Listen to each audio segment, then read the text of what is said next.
Hello, everyone. This is Michelle Moreland at DragonCon 2015, and I am with a wonderful author, Nobody's Princess, and many, many more as we go into all the wonderful things she's done, Esther Friesner. Hello, Esther. Hi, how are you? I'm good.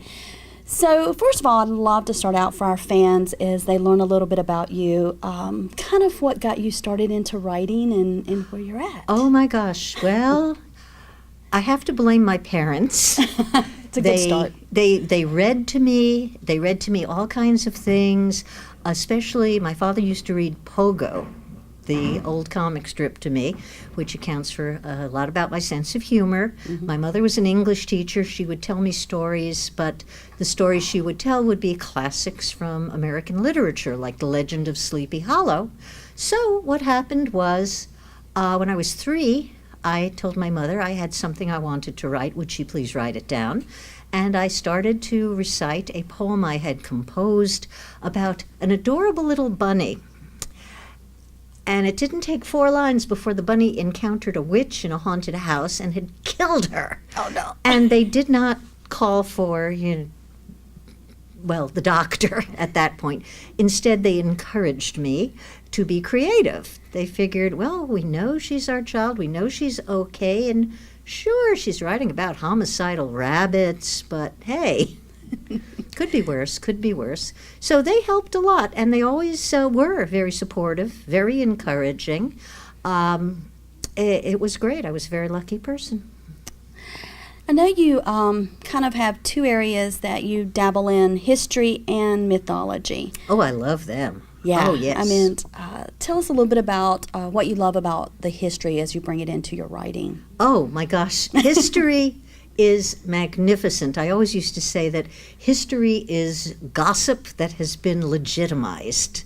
I do not read Latin, but I read Suetonius's The History of the 12 Caesars. Oh, my gosh, the goings on, the things you find out. Because we look at historical figures as these perfect white busts on pedestals, and then you read about people like Caligula and Heliogabalus, and they actually existed and did absolutely dreadful things. Makes Game of Thrones look like Mary Had a Little Lamb. It really does. And you just, how did they get away with this? And you learn a lot from history, and it is true, if you don't pay attention to what happened before, it can sneak up on you and happen all over again. Mythology is great because I just enjoy the stories and seeing how different cultures treat the same big questions. How did we get here? Where are we going? How's it all going to end? Why is it all broken? So that I just like, and I guess it comes with just liking stories. Mm-hmm. And you pull a lot from the Greek gods. Oh, definitely, but not the only ones. There are so many different cultures. When I was getting my PhD at Yale, I did a course on the mythology of the Caribbean Indians, specifically the Taino Indians. I had a marvelous professor.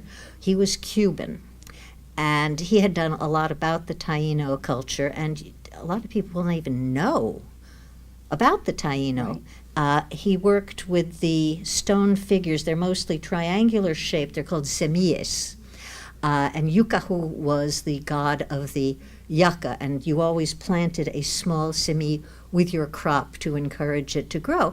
And of course, a lot of their stories were destroyed with the conquistadors, but a lot of the clergy preserved what they could of the stories, and they're just very, very interesting.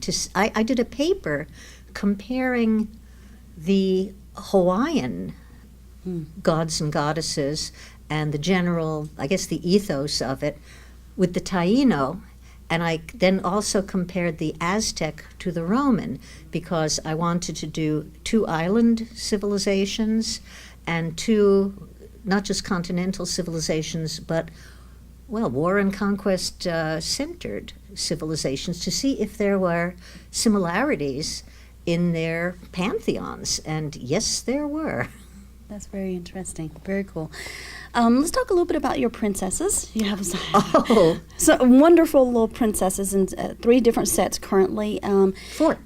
Oh, yeah, that's right. We're on the 4th one. 4. It runs together because they're just so, they're great novels. Thank you. Yeah, and so I enjoy that. So what has drawn you to those heroines and the princesses? And this? It started out when I went on a jag about Helen of Troy. I did not like to think that the only thing about her was, ooh, I'm pretty. I'm the prettiest girl ever. And I am being taken away to Troy. I am being taken back to Greece. I am a vase that you buy at the airport. She was more than a parcel. If you look at Sparta after the Minoan Mycenaean civilization, classic Sparta had strong women. The women were in fact in charge when the men were off conquering. And they had certain rights, and the queens of Sparta were very strong, independent women. And you don't just all of a sudden have a people who goes, hey, I've got an idea, let's give the girls a turn. So there must have been something back there. And look at it this way. Helen in the myths, she has a sister, Clytemnestra, who marries Agamemnon.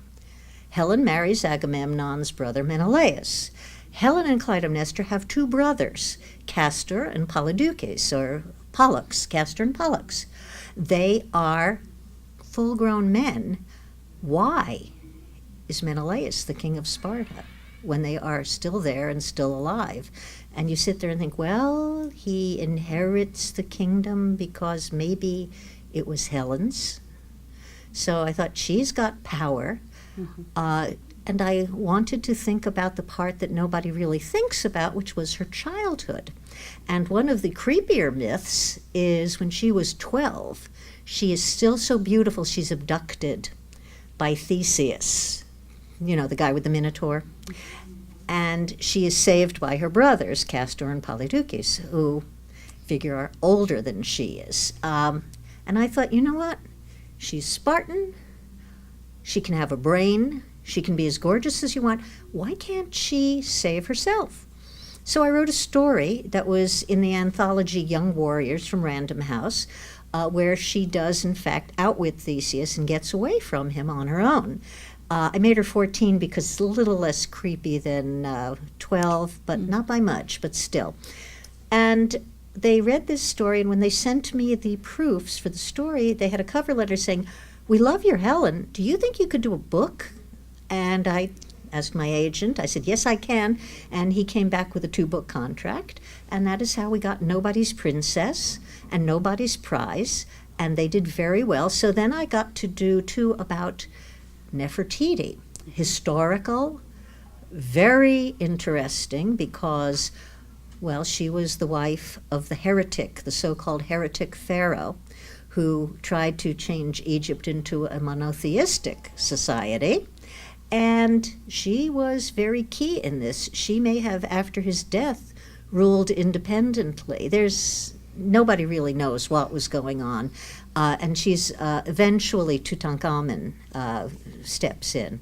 But anyhow, she was so dangerous that they still haven't been able. They might have found her tomb, but the priests of the other gods absolutely loathed and despised her. Nobody knows anything really about her girlhood, so I imagined her girlhood as I imagined Helen's, and then I moved on to Himiko of Japan, who was also, I would say she was historical. She is mentioned in the Chinese Chronicles of Wei. She is supposed to have been a shaman who ruled all of Japan during the Yamato civilization, which was before the line of the emperors. The Yamato brought in wet rice farming. They brought in iron. They may have come from Korea. Again, we're not sure. How does one woman, one young woman, stop wars when she's, not a warrior woman?